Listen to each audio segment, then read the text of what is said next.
assunto tão maneiro, eu quero te ouvir. Aqui no bate-papo pra descontrair. Pode vir, pode vir, pode vir. Me conte tudo e não me esconda nada. O meu boteco é sem parada errada. Boa conversa pra nos divertir. Samba aí, canta aí, diz aí. Amigos e amigas, mais uma vez aqui, Cláudio Juliás, bate-papo, mais um convidado muito especial hoje, como todos, aliás, né?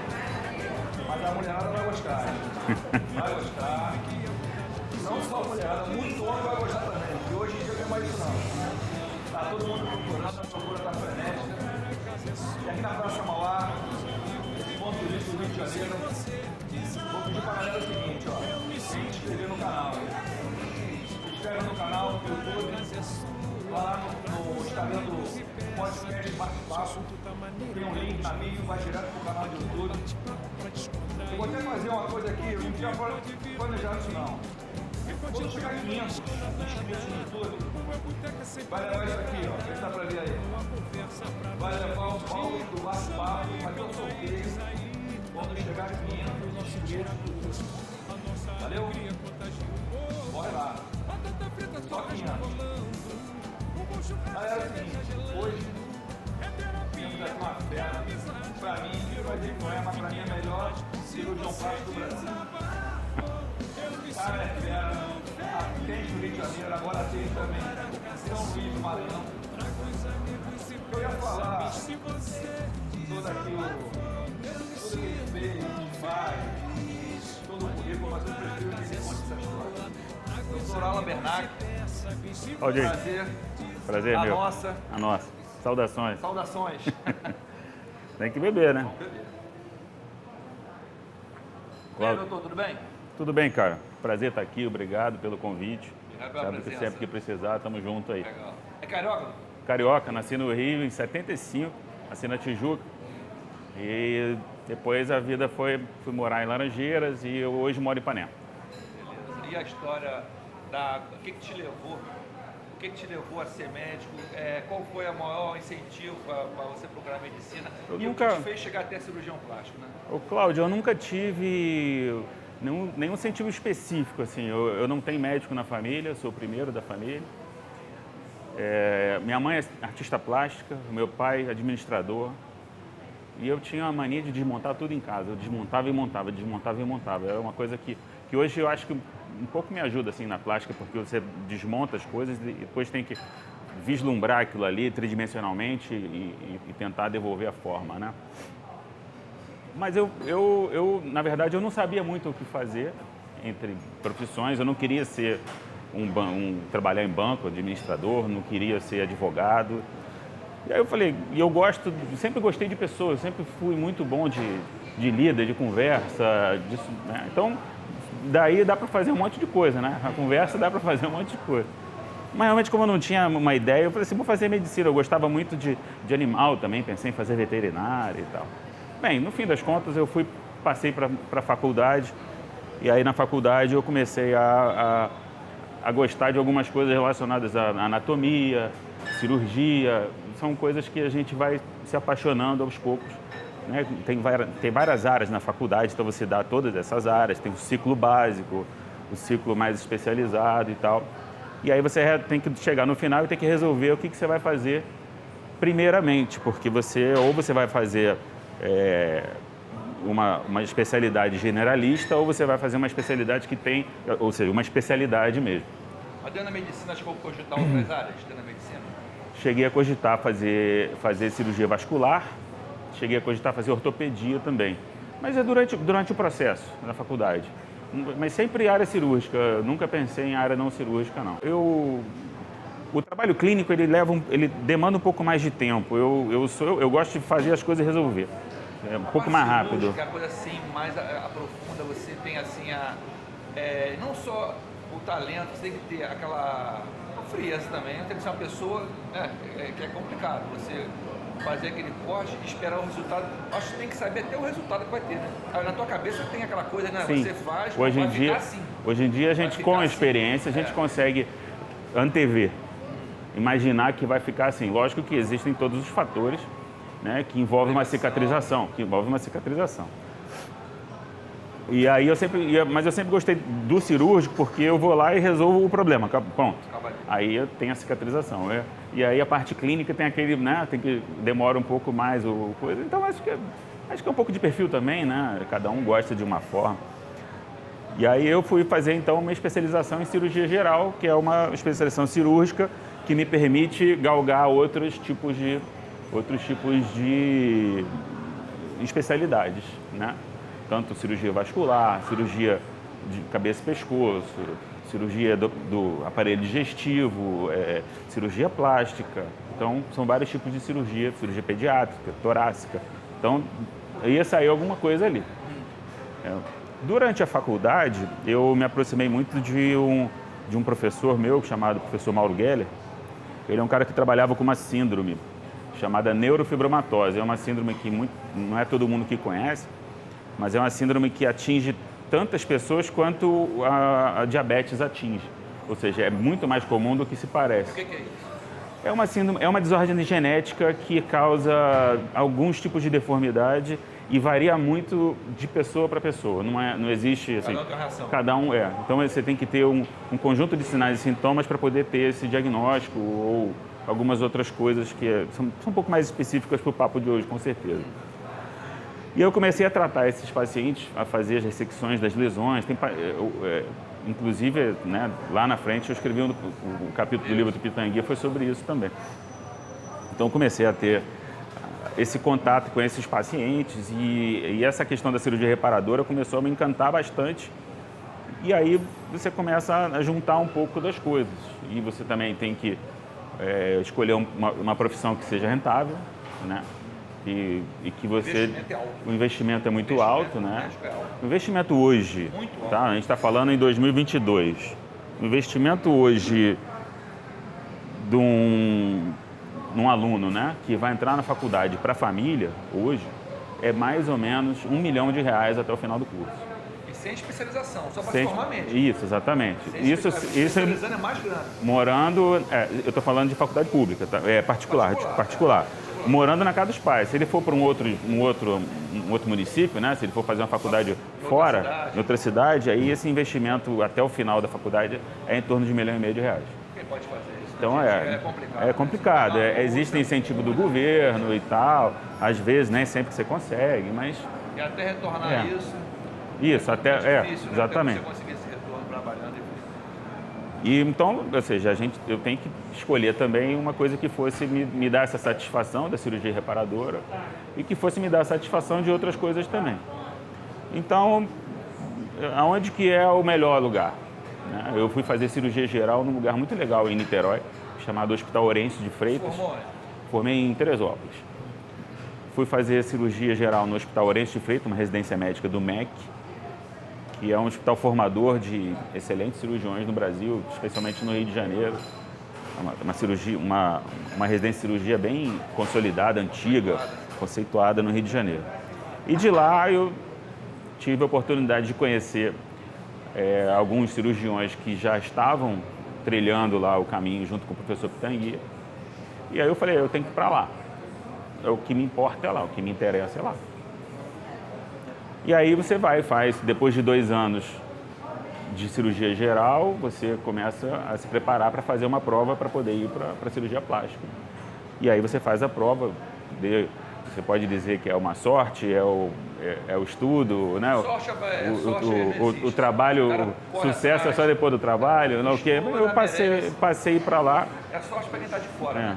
Sempre sorte para quem está de fora, é verdade. Eu passei para o Instituto Pitangui em 2003. Em 2003 eu comecei a trabalhar lá. Ele mesmo tomava conta de tudo, ele que pegava os alunos. Sim, nessa época a gente tinha 2 núcleos principais, que um era a Clínica Pitangui e o outro era a Santa Casa, a Enfermaria 38. Eu operava na Santa Casa, né? Não tinha condição. Lá a gente atendia o pessoal do SUS, depois mais para cá o SUS, naquela confusão toda de Santa Casa, o SUS foi cancelado, né, pelo pessoal lá, mas eles são questões políticas lá. Né? E aí, esses 2 núcleos que tinham a formação médica, nós residentes, né, estudantes, a gente vai indo para lá um pouco mais para lá, um pouco mais para cá. E existe um pouco mais, assim, alguns ficam mais na clínica e alguns ficam mais na 38. Eu fui dos que fiquei um pouco mais dentro da clínica Pitangui. E aí eu tinha mais contato diário com ele, ele sabia meu nome, então eram as coisas, são as coisas legais, assim. Chamar pelo nome. Me chamar pelo nome, pô, você chamar o Pitangui de chamar pelo nome é legal, né? O monstro da cirurgia plástica do mundo, né? Eu me lembro, acho que anos 80, eu nunca esqueci esse garotinho que veio da Itália, parece, né? Que se queimou. Sim, eram vários. Não, aquele marcou. É um garoto que vinha com aquela máscara a máscara que só aparecia o olho dele.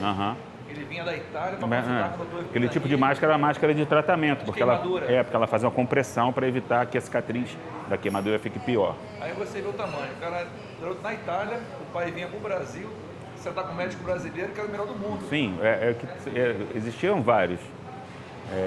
Não só eles, como alguns, a Light mandava alguns queimados, né, quando acontecia algum acidente. E esse pessoal lá, o próprio Nick Lauda, quando ele se queimou, foi com o Pitangui que ele foi tratar. O Pitangui ganhou muita expertise em queimadura em virtude do incêndio do circo em Niterói, né? E os pacientes, muitos foram tratados em Niterói e muitos vieram para a Santa Casa para poder fazer os tratamentos, tanto aquele tratamento agudo de resolver o problema, quanto as reconstruções para poder devolver forma, função para eles depois. Eu acho que esse circo é todo gentileza, né? Gentileza, que esse profeta Gentileza trabalhava nesse circo na época. Ele virou de profeta por causa do incêndio, ele largou tudo. Era um dos proprietários, eu acho. Eu não... ver depois dele. Interessante essa história, porque já era uma... Já era outra história, essa história é boa. Quanto tempo demora para se formar um cirurgião plástico?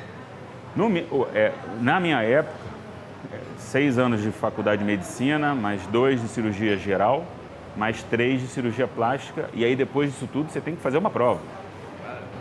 Né? Hoje em dia não são mais 2 de cirurgia geral, são 3 de geral, mais 3 de plástica. Hoje em dia são 12, na minha época eram 11. Mudou agora, ano passado, retrasado, que mudou para 12, que a formação de cirurgia geral tem que ser um pouco maior. Para você ter o certificado de cirurgião plástico, ter 12 anos estudando para poder... Estudando, não é só estudando, é você fazer essa formação num lugar oficial de formação. Não é fazer essa formação em qualquer lugar que alguém te disse, não. Existem as escolas filiadas à Sociedade Brasileira de Cirurgia Plástica que são controladas pela sociedade justamente para que os alunos tenham o quê? Tenham a possibilidade, um padrão, um normal. Né? Como tem que ser. No caso, você foi aluno do Pitangui e depois passou a ser instrutor no Instituto e Pitangui, né? Isso, em 2006, que eu já tinha me formado, já era especialista da sociedade. Ele lá na clínica Pitangui olhou para mim e falou assim, ele me chamava de Alain. Eu não ligava, não. Vai reclamar com ele? Deu, não. Aí ele falou, Alain, você mora no Rio, você quer trabalhar lá comigo, lá na 38, sendo instrutor de ensino lá? Eu falei, lógico, pessoal, é uma honra. Aí eu comecei, na época era muito legal, porque você não ia... Eu ia 2 dias lá e sempre encontrava lá amigos, professores, e você como um instrutor novo, muita fera. Se falar o nome, eu vou falar Bárbara Machado, Paulo Miller, Luiz Vitor, Valéria, doutora Wanda Elizabeth, Jamovic, doutor Sérgio Carreirão. Eu vou esquecer um monte, porque tem um monte que... Cara, ali só tinha nada. Então, assim, era muito legal. Você falou a meca da cirurgia plástica, né? Olha, fomos a melhor residência de cirurgia plástica do Brasil, durante um bom tempo. E aí o pessoal, cada um toma o seu caminho, né? Cada um pega a sua... Sim. Aquele tempo não tinha para ninguém, não. Só dava gente. E assim, com todo respeito aos outros cursos, a gente tinha uma formação que era muito legal. Uma formação muito completa.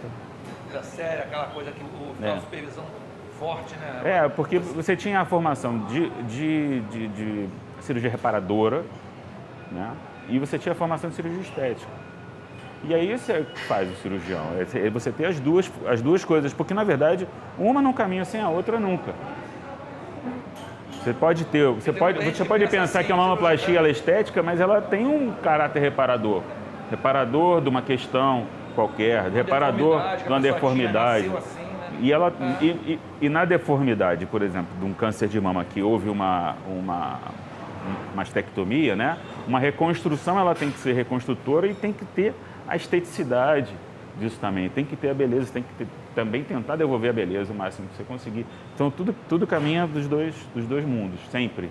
Fica sempre o assunto não, do médico com a paciente saber pô, o que é melhor, na hora que ela a gente vai ver. Ainda com o doutor Pitangui, ele escreveu um livro.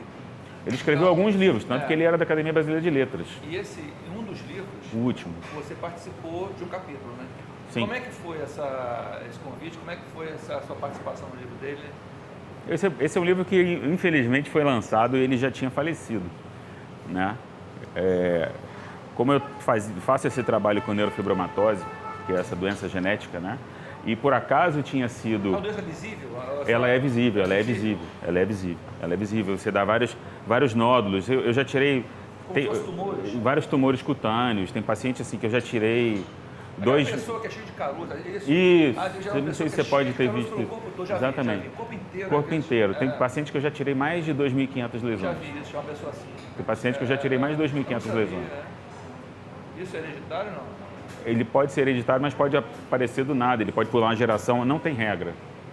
Às vezes ele dá numa geração muito branda e a gente nem identifica. Uma médica amiga minha, ela nunca teve esse diagnóstico e a gente conseguiu fazer o diagnóstico dela com 60 anos de idade. Ela nunca soube. Não, ela não tinha. O acometimento dela era muito mínimo. Ela não tinha nenhum sintoma. E aí, isso, exatamente. Agora que me toquei, já vi pessoas assim. Isso, eu trato esse tipo de paciente. E trato e trabalho com eles desde 2001.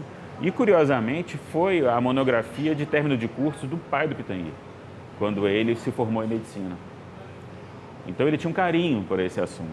E aí, eu já trabalhava na Santa Casa com esses pacientes também, fazendo algumas reconstruções lá, então, vários casos lá. E aí, eu tinha que montar o capítulo e ele estava já praticamente no último ano de vida dele, 2015 mais ou menos, ele faleceu em 2016. 2015 a gente ia lá, eu ia ao hospital para sentar com ele, para mostrar para ele como é que estava a progressão. Não, a cabeça dele era 100%. O corpo já não acompanhava, mas a cabeça dele era fenomenal. Morreu de quê? Morreu de idade. Ele morreu de idade no dia seguinte que ele carregou a tocha olímpica. Caramba. No dia seguinte. Ele esperou até o dia. O dia que ele foi convidado, eu estava lá com ele. No dia o que você sentiu no dia? O dia ele chegou. O falecimento dele marcou você também. Marca todos nós, né? Marca passou. todos nós, porque a gente nunca quer que aquilo ali aconteça, né? Não quer que deixe guardadinho na prateleira, assim como as pessoas queridas que a gente tem, né? Eu lembro que eu estava no quarto e aí entrou o filho dele e falou, o filho Elcio, falou assim: papai, o Nusman convidou o senhor para carregar a tocha. Ele foi curioso, porque ele olhou para mim, eu estava no quarto, é curioso que ele olhou para mim e falou assim: o que você acha, meu filho? Aí eu falei: professor, acho que isso é uma honraria, né? Acho que o senhor deve aceitar. Aí ele virou para o filho e falou assim: avisa ele que eu aceito. Então ele viveu até o dia seguinte. Pô, tem participação nisso também. Digo assim, a pergunta eu participei da história, né? É interessante essa pergunta, né? Essa é uma coisa curiosa. Legal, ele olhar para mim e falou: o que eu achava? Quer ter consideração, né? Sim, isso é bom. E aí esse livro foi lançado aproximadamente um ano depois que ele faleceu. Então foi um livro lançado dele pós-morte. Não só eu participei do livro, como muitos outros grandes cirurgiões do Brasil participaram do livro e foram editores do livro. A doutora Bárbara, o doutor Leandro Pereira, o doutor Sérgio Carreirão, que participaram ativamente do livro. Todo cirurgião plástico obrigatoriamente tem que ser filiado à Sociedade Brasileira de Cirurgia Plástica? Não, ele não tem uma obrigação de ser filiado. A pessoa que vai consultar, vai saber se cirurgião plástico é cirurgião plástico mesmo. Não tem a ver. Ele pode ser cirurgião plástico, mas não está na... A maioria dos cirurgiões plásticos estão vinculados à Sociedade Brasileira de Cirurgia Plástica. E se eles não forem vinculados à Sociedade Brasileira de Cirurgia Plástica, pelo menos eles têm que estar registrados no Conselho Regional Estadual, aqui no Rio, CREMERGE, com a especialidade. Entendeu? Então, assim, existem alguns casos de colegas que resolveram sair da sociedade por discordar politicamente, mas eles têm formação de cirurgião plástico. Entendeu? Existem outros casos de médicos que se dizem cirurgiões plásticos e não são cirurgiões plásticos. Esses médicos, eles podem até dizer que eles fazem cirurgia plástica, mas eles não são cirurgiões plásticos, porque eles não têm formação de cirurgia plástica. Eles fazem cirurgia plástica. Mas não deveriam estar fazendo. Aí deixa a critério de quem procura. Pois é, para quem procura. Quais são os riscos de quem procura cirurgia plástica e já tem doença pré-existente? É outro tipo de cuidado? Sempre é um outro tipo de cuidado, Cláudio, porque você tem...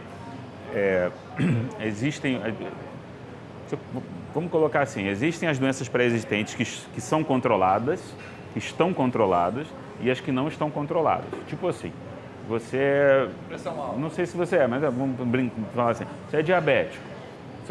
Se a sua diabetes está descontrolada, você tem risco maior para a cirurgia. Se a sua diabetes ela é controlada, assim como a pressão alta, assim como... Diabético pode fazer cirurgia plástica? Diabético pode fazer cirurgia plástica, pode. Ele tem que estar controlado, ele tem que estar certinho com o médico, ele tem que, assim como quem tem pressão alta tem que ir no cardiologista, tem que estar direitinho lá, tem que estar 100%. E a gente pede laudo do cardiologista, ó, você tem um problema de tireoide, ó, você vai lá no seu endócrino... Faz parte do risco cirúrgico.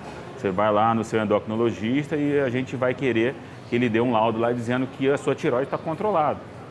Porque existem 4 tipos de risco cirúrgico hoje em dia. 1, 2, 3 e 4 pela Academia Americana de Anestesiologia. O risco 1, que é o risco que a gente chama de risco mínimo, né, que é para pessoas rígidas, que não têm nenhuma doença pré-existente. E o risco 2 é para quem tem doenças pré-existentes, porém estão controladas. O risco 3 são doenças pré-existentes não controladas. E o risco 4 é aquele paciente crítico. Tá? Hoje em dia, o certo mesmo é a gente operar esses dois, não operar o 3 e o 4. Evitar, né? A não ser que haja, assim, eu preciso operar porque ele vai se beneficiar mais da cirurgia do que realmente dessa pré-condição dele. Mas geralmente, assim, são cirurgias menores, assim, é um tumor que precisa tirar porque vai crescer, vai começar a dar cheiro, e geralmente são pacientes mais idosos, mais debilitados também. Porque não pode também fazer uma cirurgia com risco de morte, né? O cara não... Né? Isso, aí, você não você para... Quando a coisa é muito grave, né? Muito arriscada, né? O paciente, para plástica, o paciente mais grave em relação a esse tipo de coisa é um paciente queimado, né? Que ele tem um grande desbalanço, né? E fica muito agudo. Esse é um paciente da plástica mais grave. A idade muda muita coisa? A idade muda muito. Mínima, por exemplo, tem uma idade mínima, tem uma idade máxima para fazer uma cirurgia Depende plástica? muito da cirurgia. Por exemplo, nariz a gente costuma operar a partir dos 15, porque a estrutura facial já está estabilizada, não vai crescer. Entendeu? Orelha, a partir dos 15. Orelha, por exemplo, a criança, a partir dos 9, 10, a gente já pode operar porque ela já não vai mais crescer a ponto de causar alguma coisa. Uma mama muito grande numa menina de 15 anos, se ela já tem, por exemplo, a menstruação regular, né? Tem a menstruação regular e a mama muito grande, a gente pode mexer nessa menina, porque ela já está mais estabilizada também, mesmo ela sendo menor de idade. Casos... Vai ter que autorizar, não? Sim, sempre. Menor de idade... 18 ou 21? 18. Menor de idade tem que autorizar sempre. E basicamente essas são as idades mais chatinhas. São menores. E uma pessoa com idade elevada quer botar uma prótese? Tem idade também? Não tem idade. A gente tem que avaliar a condição de cada um. Tem que avaliar a condição de cada um. Cada tipo de cirurgia tem um risco. A gente tem sempre que, como médico, antes do que cirurgião plástico, a gente é médico. Então a gente tem que o quê? Pesar, porque o paciente não tem essa noção. O paciente quer fazer, ele quer fazer. Olhar, e a gente tem que chegar e falar assim, ó, aqui, o benefício vai ser maior do que a possibilidade de um prejuízo ou um risco. Então, isso também a gente tem que pesar sempre. Criança pode fazer cirurgia plástica? Criança não faz tanto, é mais a orelha mesmo que faz. Ou então alguma lesão, né? Aqueles cistozinhos persistentes que ficam, um cistozinho que fica, algumas crianças nascem com um cistozinho na orelha, um cistozinho lá o quê, mas são coisas pequenas. A orelha abana não faz com criança, tem que esperar Não, crescer também. tem que esperar até 9 anos. Geralmente, engraçado que a orelha de abana geralmente combina com aquela idade que ele começa a ganhar apelido na escola. É, isso aí. E aí aquilo começa a incomodar, e aí aquilo começa a incomodar, e aí ele topa passar pelo procedimento. E por acaso coincide mais ou menos com a idade que isso acontece e a idade que a gente já pode mexer, né? O menino é o seio, o peitinho. Peitinho, né? Também, o broto mamário quando começa. Começa o pessoal a falar. Mas esse broto mamário, né, nos meninos, ele tem uma característica que ele aparece e ele desaparece.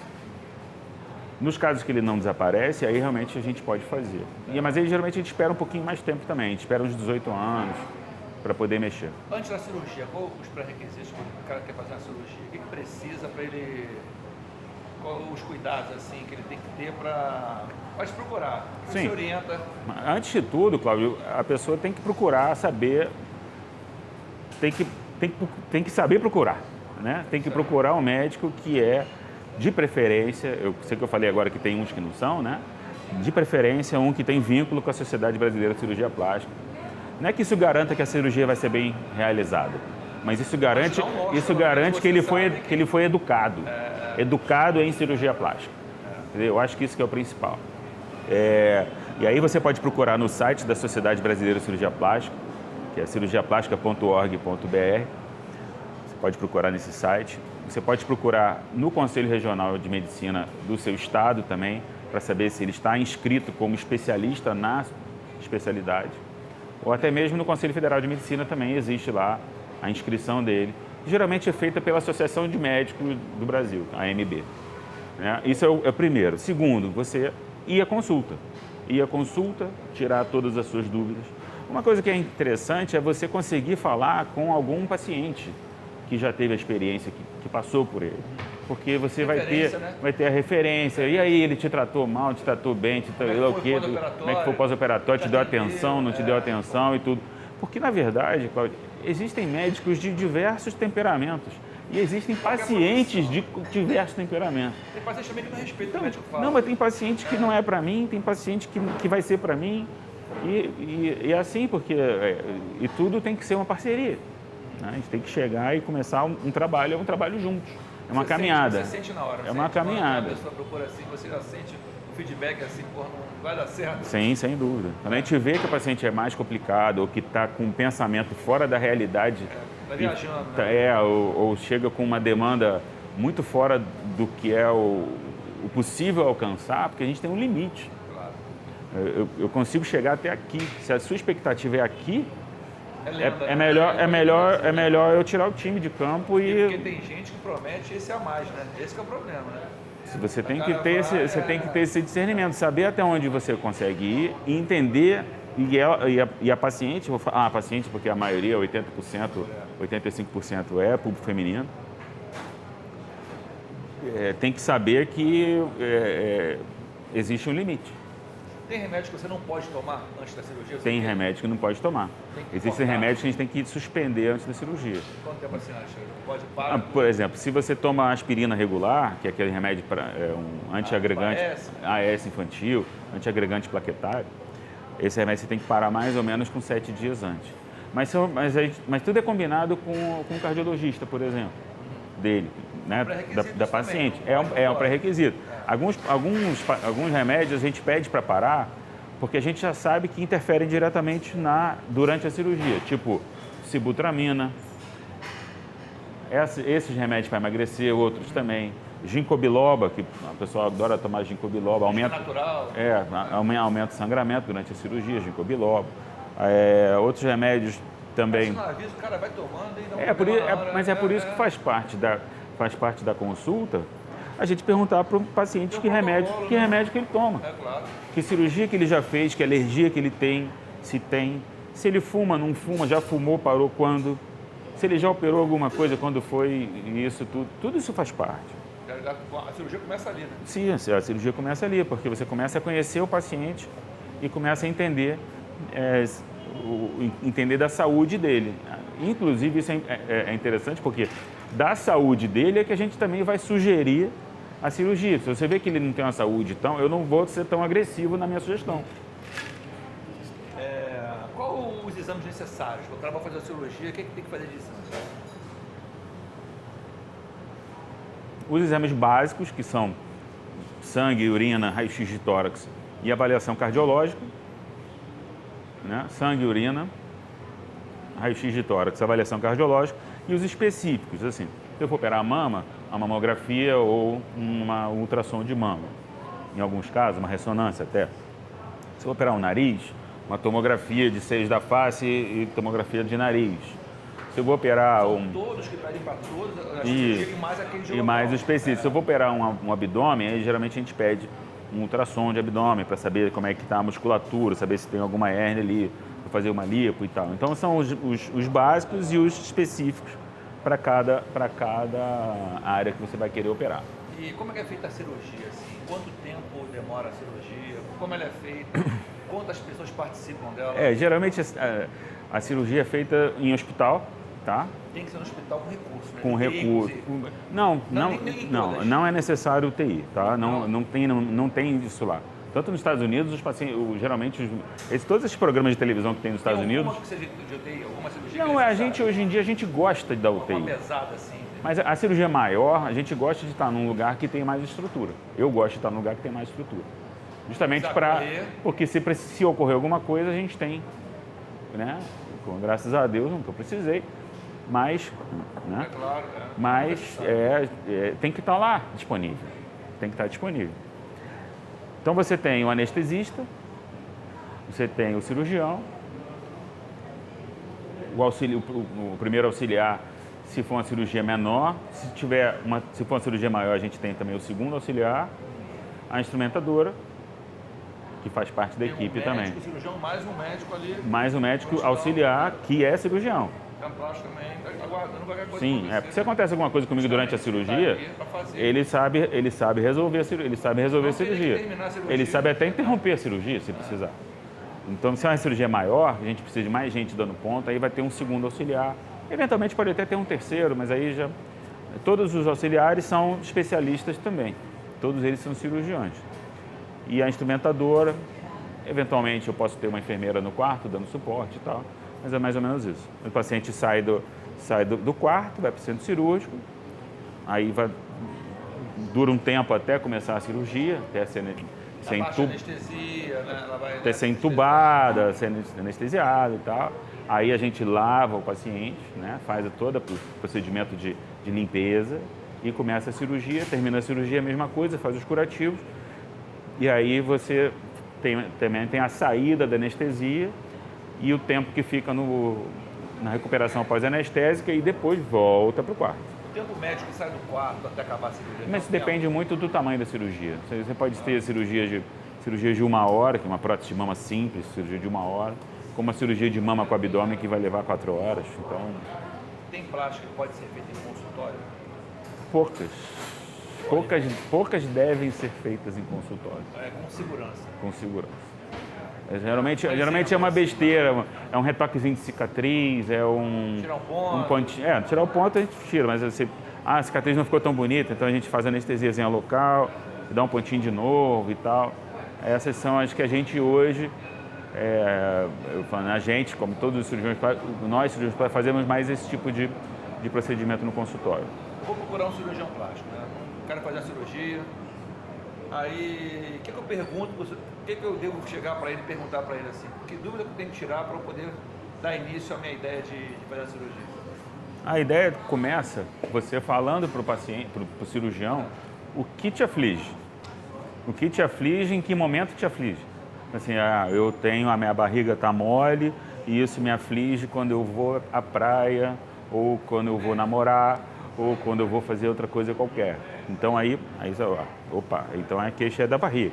Então eu queria que o senhor me desse a sua opinião para saber o que pode ser feito. É que tem gente que não se incomoda, quer dizer, tem que Sim, ser uma não. coisa que incomoda a pessoa. Cada um tem seu calo. Isso aí. Cada um tem seu calo. Eu já atendi paciente no consultório, a menina nova, com 21 anos de idade, ela chegou no consultório, ela estava incomodada com com as mamas. Tirou a roupa, quando fui examinar, o que ela tinha uma mama linda, não tinha que fazer nada.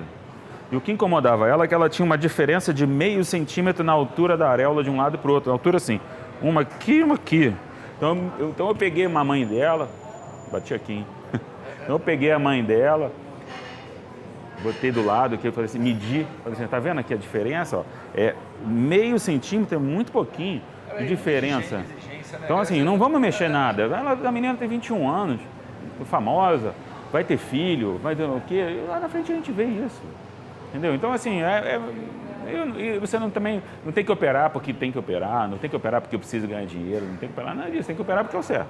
Agora tem gente que quer operar tudo, né? E chega na hora que eu quero operar tudo, mas não adianta, você tem que fazer o que é certo, cara. Tem um monte de coisa. Você tem que fazer o que é certo. Acho que... Os riscos maiores na cirurgia plástica? O que tem de mais risco a pessoa quer? Porque a pessoa pensa que plástica não é operação, não é cirurgia. Tá não, as pessoas hoje em dia que plástica é corte de cabelo, né? Não é cabeleireiro. Bota aqui, tá achando que tá mexendo no corpo, é um corte, anestesia, né? Tem tudo, né? Os riscos maiores é a gente ter alguma reação anestésica, né? Você fazer algum tipo de reação anestésica, uma reação anafilática, ou seja, uma relação alérgica ao anestésico. Existe hoje também, sempre existiu, a trombose venosa também, que é uma coisa que pode acontecer.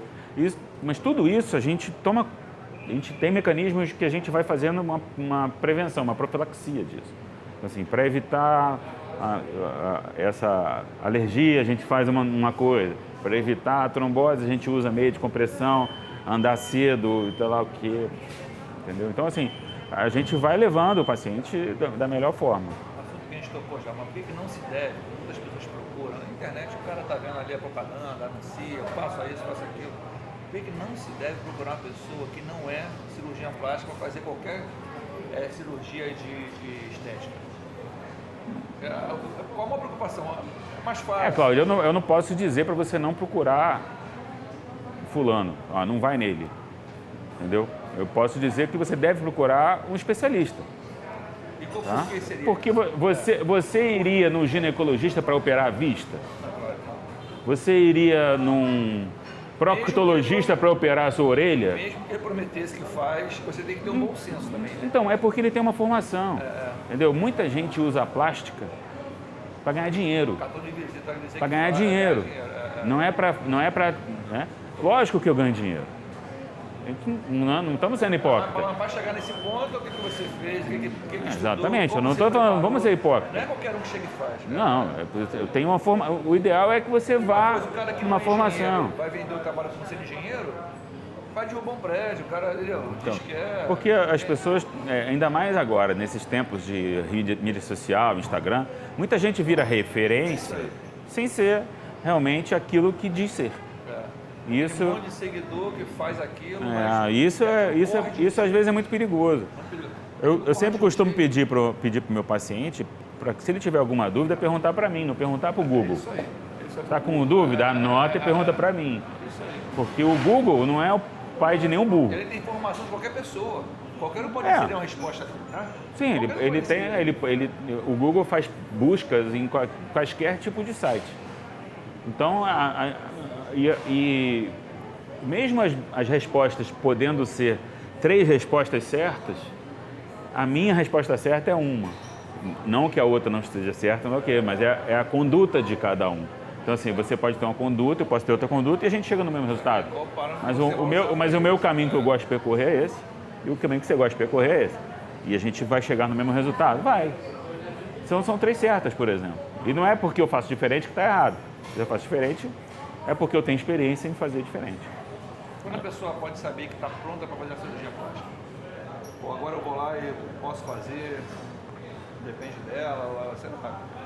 Acho que tudo depende de programação, Cláudio. Você tem que se programar. Você tem que ir na consulta, você tem que tirar suas dúvidas, você tem que se programar financeiramente, porque a maioria das plásticas são particulares, não são atendidas pelo plano, né? E você tem que se programar o tempo também.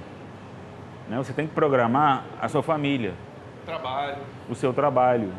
Entendeu? Você tem que chamar, a tua mãe e teu marido para saber que aquele período de um mês, 45 dias, ele vai ter que dar conta das crianças, por exemplo. Entendeu? que naquele coisinha eu vou ficar lá na cama e você vai trazer para mim a gazezinha para botar no olho que eu operei. Você tem que ter essa parceria, ou então contratar alguém. É isso aí, nem sempre pode contratar alguém para botar do lado. Nem sempre a gente pode contratar alguém. Então você tem que se programar, fazer uma programação. Eu acho que o principal, toda cirurgia que dá certo é aquela que é super programada. Já botou uma planilhazinha lá. Já sabe quanto é, sabe quanto vai gastar. Você vai ter que ter uma pessoa do teu lado o tempo todo. Tem cirurgia que tem que estar do teu lado da pessoa. Você não pode nem tomar banho, não pode nem nada. Geralmente eu tenho uma enfermeira que ela dá um suporte, mas ela dá um suporte, mas se o paciente quiser contratar ela mais vezes, Mas tem seu custo. ela tem seu custo. Claro, Tem seu custo. Já tem que embutir na cirurgia esse custo. Você tem que E botar o preço da cirurgia tem o pós-operatório da fisioterapia pós-operatória, drenagem, que o pessoal chama de drenagem, mas isso é um termo antigo. Hoje em dia é fisioterapia pós-operatória, que preferencialmente, na minha opinião, que eu não quero brigar com ninguém, mas na minha opinião, eu gosto de fazer com fisioterapeuta. Entendeu? Ou pessoas especializadas treinadas, enfermeira, também serve para fazer um tipo de abordagem que eu gosto de trabalhar. São abordagens diferentes. Quando é que não se deve fazer a cirurgia plástica? Não se deve, não aconselha fazer a cirurgia plástica. Tem motivos para isso. Quando você não está segura do que você vai fazer e quando você não está segura com o profissional que fazer, você está se sentindo insegura, aí você tem que sentar e conversar de novo. Né? Quando você também, de repente, tem outras prioridades, que são coisas mais importantes que você precisa fazer do que fazer uma plástica. Tipo assim, você precisa pagar a escola do teu filho. Você não tem que fazer uma plástica, tem que pagar a escola do teu filho. A obrigação é que... Você tem que... Não vou pedir o dinheiro emprestado para fazer uma plástica só porque eu não tenho... Vai afetar a família inteira. Eu não tô nem empregado, vou pedir um dinheiro emprestado. Você não tem que fazer. Você tem que se programar, né? Você tem que se programar. E fora também a questão dos exames, né? Se você está mal de saúde, você não pode fazer. Não adianta forçar a barra. Não vou fazer agora, mas nem é hora de fazer. Não adianta você querer fazer, que não é a tua hora. Entendeu? Em média, assim, é lógico, cada um tem o seu valor. O custo da cirurgia plástica. Vou fazer uma abdominoplastia. O custo médio, assim. O custo médio com a pessoa séria, né? É aquela coisa, que você vai no preço... O que é o valor de uma cirurgia? O valor da cirurgia inclui a parte médica, que são todos os profissionais que vão trabalhar na cirurgia e no pós-operatório. A parte hospitalar, que é o custo do hospital. E o que eu chamo de correlato, que é, por exemplo, uma prótese como essa que tem aqui, ou uma coisa assim. Então, basicamente é o custo. Então, tem cirurgia que não tem o correlato, tem cirurgia que tem o correlato, mas toda tem a parte médica e a parte hospitalar. A parte médica vai depender muito de cada um. Eu não vou te dar um número. Assim, mas uma parte médica de uma abdominoplastia no Rio de Janeiro, por exemplo, hoje, tá? Colocando toda a equipe, tá? Não vou falar o meu preço, estou falando que existe. Médio. Que existe. A parte pode ir de 10 a 80 mil reais hoje. Dependendo de onde você vai, você vai escolher. Com pós. E aí o hospital, a internação de abdominoplastia hoje, num bom hospital no Rio de Janeiro, vai de 3,5 a 12 mil reais. Só o hospital? Só o hospital. Então existe uma... Então existe uma variação muito grande. Porque, por exemplo, o mesmo médico que te opera no hospital de 3 pode te operar no hospital de 12, mas isso depende de você. Depende de você. Você não quer aquele hospital. Eu quero operar naquele top ali que tem naquele bairro. Pá. O resultado vai ser o mesmo. O resultado é o mesmo, porque você está escolhendo a equipe. Aí tem equipe que não opera no hospital X. Por exemplo, eu prefiro operar no hospital perto de mim, porque se tiver algum problema, rapidamente eu estou no hospital. Então, por isso, porque eu moro em Ipanema, eu não opero. As pessoas, vem operar em Niterói. Eu não vou operar em Niterói. Ninguém da minha equipe é de Niterói. Tá? Mas isso é uma questão minha. Não fica uma coisa prática, né? Não fica prático, porque se tiver um imprevisto e for 6 horas da tarde, você não chega em Niterói rápido. Nem de lancha. Pois é. É o único jeito. Então, assim, então você tem que ver também o dia a dia do cirurgião, como é que ele se posiciona em relação a isso. Procurar o cirurgião pelo preço. Vou lá no preço, tem um preço alto isso, né? Você quando procura pelo preço, vai pagar um preço de repente alto. Às vezes sim, porque você para poder ter preço, você abre mão de qualidade. sempre. Entendi. Qualquer profissão. Se você tem preço, você é bom de qualidade. Agora, se você for lá no colega, a sua amiga operou e você gostou, e ele tem todos aqueles pré-requisitos, você está satisfeito, ele vai te olhar 2 minutos e depois vai te olhar mais 2 vezes 2 minutos e você vai seguir sua vida. Isso está bom para você? Está bom para você. É a sua demanda. Satisfeito. Está satisfeito. Eu não gosto. Eu gosto de olhar o paciente 20 vezes, 30 vezes. Ok, a gente vai vendo. Mas é uma coisa minha. Não tá errado e não está certo. Cada cirurgião é de um jeito. Pelo certo, quantas pessoas, no mínimo, tem que participar da cirurgia? No mínimo. No mínimo... Não, a maioria das cirurgias são 4 pessoas. 4, né? A maioria. Se for uma cirurgia muito pequena, eu posso tirar o meu auxiliar. Se for uma coisa muito simples. Mas geralmente você tem cada um fazendo a sua parte, são 4 pessoas. Toda cirurgia plástica é para melhorar a aparência ou tem outra cirurgia plástica necessária? Não só o cara com embelezamento. Tem cirurgia plástica que eu tenho que fazer porque a necessidade é assim. Também tem. Por exemplo, se você tem uma desinserção do músculo orbicular, do músculo elevador da pálpebra, tá? Algumas pessoas têm com o passar da idade. Então você já viu uma pessoa que tem um olho mais baixo que o outro assim, Quase fechando, tá? né? Quase fechando, e ele tem que ficar, ele faz assim para abrir o olho e tal. Então existe uma ptose palpebral. Esse é o músculo que vai inserir. É um músculo que desinseriu com o passar do tempo e talvez pela genética ele desinseriu, então ele soltou. E de um só, né? O outro continua normal. Isso, aí soltou, às vezes solta dos dois. E aí você faz uma plástica para poder fazer o quê? Reposicionar esse músculo e botar ele no lugar. Aí você põe no lugar e aí passa a funcionar normalmente. Fica para sempre? Para sempre. É uma coisa definitiva. Definitivo. Geralmente você não tem... existe recidiva? Existe, mas assim, é uma cirurgia bem executada, profissional adequado, não é uma cirurgia que dá recidiva. A gente vai até falar de mama, depois tem um assunto só disso, mas também é uma coisa, está falando da jovem, né? A jovem, às vezes, tem um seio muito grande e a coluna afeta, né? O peso também é uma coisa necessária. Sem dúvida, é só você imaginar um tocador de tambor, né? Tocador de tambor, quando tem 15 anos, ele toca o tambor aqui. Mas quando ele tem 70, onde que ele toca o tambor? Aqui. Né? Ele vai o peso vai envergando. Né? Então, muita menina jovem que tem muita mama, você pode ver que ela faz assim por causa do peso e porque ela tem vergonha e ela esconde. Aí fica uma coisa também psicológica. Também é uma coisa psicológica. Ela troca a postura, posição, retifica a coluna. Tem um monte de pergunta aí, cara. Tem muita coisa. Olha, tá com pressa. Não. Olha só. A gelada cerveja a gente vai. E tem diferença quando opera no verão e no inverno? Eu acho que no inverno de repente é melhor para o calor, né? Tem diferença assim de... Porque você mora no Rio de Janeiro. Não, existe uma... Então vai depender da onde eu tô. Vai depender da sazonalidade do lugar. Porque em São Paulo, em janeiro é mais quente, dezembro, mas o resto do março já está friozinho, gostoso de novo. No Rio de Janeiro tem um período maior, né? O Rio de Janeiro especificamente. E está mudando tudo. Mas era pior, Cláudio, porque antigamente as pessoas não tinham ar-condicionado em casa. E hoje em dia as pessoas têm ar-condicionado em casa. As pessoas botam uma cinta cirúrgica e não ficam suando. Elas estão dentro de casa, que hoje em dia é difícil quem não tem um ar-condicionado no Rio de Janeiro. Né? Pode ter, gente, mas se ele não tem ar-condicionado, acho que ele tem que comprar um ar-condicionado e não fazer plástico. Não, primeiro faz parte da cirurgia plástica. Faz parte. No Rio. Mas na verdade é tudo programação, como eu te falei. Se você não tem condição de operar em julho, você se programa para fazer em janeiro. Até porque nos meses mais quentes, a cirurgia é um pouco mais barata.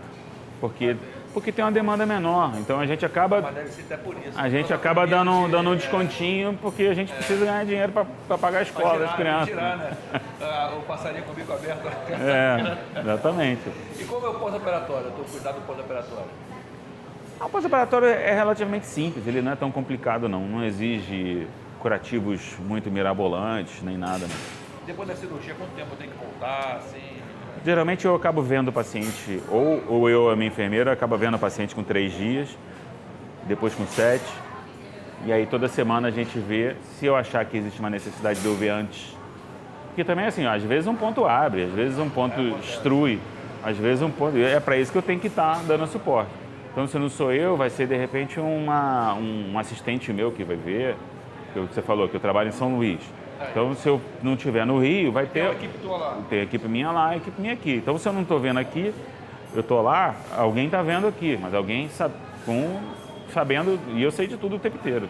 Hoje em dia, a velocidade da informação é muito, é muito alta, então você sai aqui, foto para cá, foto para lá, pá, eu já sei o que está acontecendo. E o resultado da cirurgia, quanto tempo demora? Assim, você para a cirurgia, depende muito também do paciente também, quanto tempo vai demorar, abdominoplastia. Se o cara exagerar, tipo, depende muito do paciente, mas assim, a maioria das cirurgias você consegue resultado em 6 meses. Tá? Aí você tem assim, em 2 meses a gente tem assim 80% do resultado. Aí em 6 meses a gente tem 100% do resultado. Em nariz, mais tempo. Nariz, às vezes talvez você precise de 1 ano. Alguns até 2. Só uma pergunta que muita gente fez aqui. A diferença entre lifting facial, preenchimento e botox. Para mim é a mesma coisa isso. Não, tudo diferente, pô. Botox, facial. Não. Vamos começar do mais simples. O Botox é uma toxina que a gente mapeia os locais de musculatura do rosto, ou pode ser de... É a seringa, né? Que você vai lá com... E aí você vai e paralisa o músculo. À medida que você paralisa o músculo, você paralisa a movimentação. E aí você deixa de fazer a ruga. Por exemplo... Aqui tem também some. Aqui tem também some. Ela... Eu não tenho aqui não, mas se eu botar o Botox aqui, eu não vou fazer mais esse movimento e aí essa marca de expressão ela vai embora. Aquelas pessoas que sorriem, que tem um pé de galinha, você faz, ela sorri e vai deixar de marcar. Fica liso, assim, né? Deixar de marcar. O preenchimento Mas a validade de tempo disso? Duração? Um Botox entre 4 e 6 meses. Dependendo da marca, dependendo da concentração que você usa, dependendo do médico. Então, assim, tudo depende. Máximo 6 meses. Máximo 6 meses. Um preenchimento é o seguinte, com o passar do tempo, a gente vai perdendo volume na face. E o volume não vai só perdendo, a gente vai perdendo volume ósseo e algumas questões vão trocando de lugar. Essa parte aqui que a gente, quando é mais novo, é mais gordinho, todo mundo tem a maçãzinha. Com o passar do tempo, a gravidade faz com que isso venha para cá, que isso faça um sulco aqui, que faz um sulco aqui. Então a gente usa o preenchimento, que geralmente é com ácido hialurônico ou com umas substâncias parecidas, mas a mais segura é, que a gente sabe, é ácido hialurônico. E a gente preenche para devolver o volume perdido com o tempo. Então ficou aquele vão, né? Tipo assim, aí enche ali. Aí a gente preenche, mas nem sempre a gente precisa preencher ali. Às vezes a gente preenche aqui e isso faz assim e já resolve. Então depende muito da técnica, depende do treinamento. É caríssimo. Ele custa mais ou menos 1.900 a seringa. Uma seringa de 1 ml. Uma seringa. Uma seringa de 1 ml. As pessoas que estão anunciando, que aquele vai na casa, vai no apartamento, faz na cobertura, o cara não usa esse aço, ele usa um produto até sintético, silicone, tipo silicone, sei lá. É uma coisa sintética que coloca na pessoa, dizendo que é aquilo.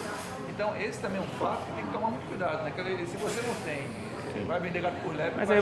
Mas é aí que você tem que ver se tá muito fácil, tá muito barato. Aí, e nem sempre, tá? Às vezes o cara dá uma distância, às vezes a pessoa dá uma distância de valor pouca, uma coisa. Tem um ventinho bom aqui. É uma brisa. Às vezes o cara dá um distanciamento de valor, até é pouco, sabia? Às vezes é pouco o distanciamento do valor assim, o cara tá achando que tá mais barato e vai nessa. Mas assim, é uma prática minha e de muitos médicos, que geralmente quem faz isso é cirurgião plástico e dermatologista, geralmente, mas deve ser médico. Quando você abre o produto, você mostra o paciente. Se for o caso, ele até tira foto. Tem gente que até, tem uma coisa, gente que até assim, meio melindrada de falar. Não tem. Não tá todo mundo tirando foto da vacina? Então, porcaria, tira a porcaria da foto lá, porra. É besteira. Essa coisa natural, essa é uma coisa que... O lifting facial é uma cirurgia plástica, no qual envolve uma incisão, que geralmente é feita na frente da orelha, vira para trás da orelha, às vezes vem para cá também, no qual você vai abrir a face como se fosse uma folha de livro. É uma cirurgia. Você abre a face como se fosse aqui uma folha de livro e você vai trabalhar a musculatura para reposicionar ela cirurgicamente. Você vai dar ponto, puxar para cá, puxar para lá. Permanente. Isso, esse dura aí uns 8, 10 anos. Esse aí é E aí bem você mais puxa, aí incisivo. você vai trabalhar o pescoço, vai tirar a papada, vai devolver o volume para cá e tal. Isso, e aí você tem que fazer de uma forma que fique natural, que não fique naquela... Não tinha, boneco, né? não tinha uma... É o Ken, Quem o que era Ken. aquela Catiúcia? Não, isso aí já é over. Não tinha uma personagem da Catiúcia Canoro que fazia assim, né? Isso, Então, parece que tá tomando vento na cara, né? Não, não é. Você tem que ter todo um tratamento harmônico para quê? Para que não haja justamente essas sequelas, esses estigmas. Fica uma coisa assim, muito artificial, né? Uma coisa muito gritante. Sim, sim. Né? Não, senão as pessoas percebem. O fato é, a graça é não perceber. Quando é que eu devo começar o Botox? Quando é que eu acho que eu devo colocar? Hoje em dia se fala muito em botox preventivo, né? É para não criar ruga. Para já não fazer a ruga Sabendo antes. que vai ter, você já faz. Quando você faz a mímica facial Começa. específica para algumas coisas, você já sabe que aquilo ali vai fazer alguma coisa. Particularmente, eu não sou tão dessa corrente, não. Eu acho que você tem que esperar um pouquinho mais. Mas depende muito. Por exemplo, eu já atendi uma paciente com 26 anos que precisava fazer um botox, porque quando ela era modelo até. Quando ela sorria, ela fazia uma mexidinha aqui com o olho e marcava. Então ela ia tirar foto, depois tinha que alguém corrigir no Photoshop. Então ela sorria e aí ela tinha uma coisa aqui que puxava para cá, era diferente. Um olho só. Nos dois. E aí eu tive que mapear ali para fazer um pontinho ali para que quando ela sorrisse, ela não fizesse isso. Né? Aí mantém. E a gente usa Botox não é só para isso não. Tem pacientes que fazem paralisia ou tem um derrame e que aí passam a esterilidade só. A gente, de um lado só. na verdade é que ela paralisa esse. Cirurgia para isso ou você voltar? Tem. Consegue? É a cirurgia bem difícil. É, porque aquilo ali, ó, parece que a área fica morta, né? Você... Na verdade a área boa é essa aqui. A área morta É isso. entendeu? A área que puxa, ela puxa porque ela tá tensionando, ela tá movimentando. A área que tá assim é que tá doente, ela que não mexe. Então você tem que equilibrar. Consegue igualar? Não, nem sempre, mas com Botox, às vezes você diminui um pouco a força de um lado para você conseguir dar uma simetria. Pensa pro outro. Para você conseguir dar uma simetria. Botox serve para isso também. Botox serve para quem sua demais na axila. Botox serve para quem sua demais nas mãos e nos Mas pés. faz o quê? Coloca na axila ali. Você faz vários pontinhos na axila para a pessoa parar de ter aquela sudorese. Eu tinha um amigo Até que na mão ele pinga, suava. tem gente que pinga na Tem mão. gente que pinga. Tem um amigo que suava tanto que ele manchava o terno. É uma coisa curiosa, é curiosidade minha, inclusive, eu até coloquei por causa disso. Já ouvi gente falando também. Pandemia desde 2019, né? Então a gente é obrigado a usar máscara. Então, usa máscara hoje, usa menos, que muita gente vacinada. Mas esse uso contínuo de máscara, tem umas máscaras que realmente um elástico, isso provoca o de abano na pessoa? Não, isso não existe. Não tem como? Não Porque tem força como. pra caramba, o cara fica Não tem como. É muito. Esse hábito não dá, Não.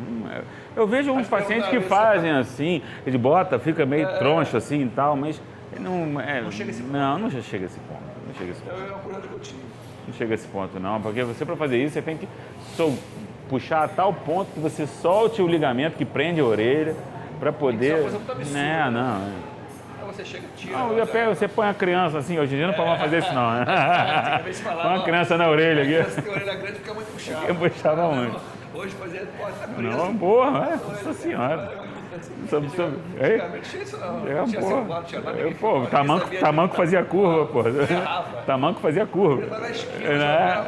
a mãe não errava, era onde ela queria, era a perna, cabeça. Nossa senhora. Vara de amoreira, vara de goiabeira. Eu vou dar pra não marcar. Nossa. E a gente arteiro acaba fazendo besteira. Tem história pra contar também, né? Quem não tem história pra contar, não tem graça. né? Hoje em dia ninguém sabia o que é isso. Não sabe. Se tranca na sala, você videogame. 24 horas. Tempo inteiro. Fica dançando TikTok. TikTok. Minha filha fica dançando TikTok, né? Aí você olha assim, pô, Tá exercitando, tá exercitando. exercício de casa, né? Bom, na época não tinha, você tinha que inventar a história. Você era criativo. Então você, do nada, fazia um brinquedo. E você tava num num lugar com terra, você pegava um pau, fazia um coisa, montava um negócio, pegava uma folha, botava em cima, fazia uma casinha, brincava, sei lá o quê. Bola de gude, pô. Boa demais, cara. Isso aí a gente não pode falar. E jogava bola até chegar em casa tudo sujo, cagado. De noite, todo sujo, eu tomava banho e dormia. Não é todo mundo tinha saúde, né? Hoje em dia tá complicado, até alimentação era outra. Alimentação não é obrigada a ter. Vida que segue. A gente tem que adaptar ao meio, senão a gente se ferra. Uma coisa também, que o lábio leporino, né? Nasce assim já? Nasce assim ou já. Acontece de... Alguém fica com o lábio leporino? Não. Não, a não ser que haja um trauma. Mas quando já tem esse lábio, já nasce. O lábio leporino é uma falha na hora que... Uma má formação. Uma má formação, porque ele não... a criança ela vai fechando, né? Então não fecha, e aí existem vários graus de lábio leporino. Tem uns que não fecham o céu da boca, uns que tem uma fenda entre os dentes. Ele pode pegar daqui até o céu da boca, vai assim? Vai, aberto assim, aberto da garganta até lá em cima, assim, falando de uma forma leiga.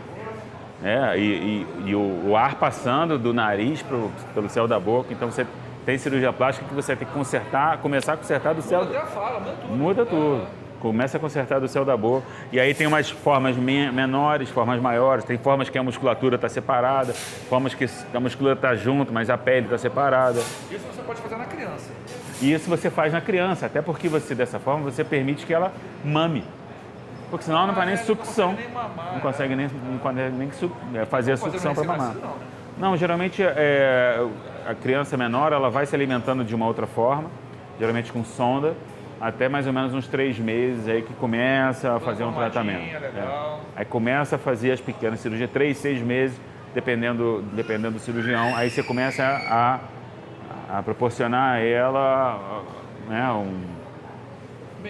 um bem-estar. E aí você faz a cirurgia, bota uma prótese para ela poder fazer a pressão da sucção, para ela poder mamar uma mamadeira. Ele pode ser só aqui e você pode até a garganta. Ele pode ser unilateral, pode ser bilateral, pode ter toda a musculatura, toda a pele, pode ter o céu da boca, pode chegar... Não é genético. Uma formação mesmo. É uma formação. Não tem nada a ver com... O componente genético é baixo. A causa, então, Causa. O que você tem, às vezes você tem alguns casos um pouco ligados à consanguinidade, filho entre parentes mais chegados, coisas assim. Depois da cirurgia plástica. Mas isso hoje é contestado, isso. Pra falar a verdade, eu não sou tão especialista em lábio leporino. Então, assim, hoje em dia devem ter coisas mais novas aí. Quando sair esse vídeo, alguém vai me bater por causa disso. Não, pelo menos tá falado aqui. Isso aí está... Até mesmo colocando essa fase que você coloca da garganta e tal, a gente está conversando aqui para colocar, tipo assim, para quem não entende.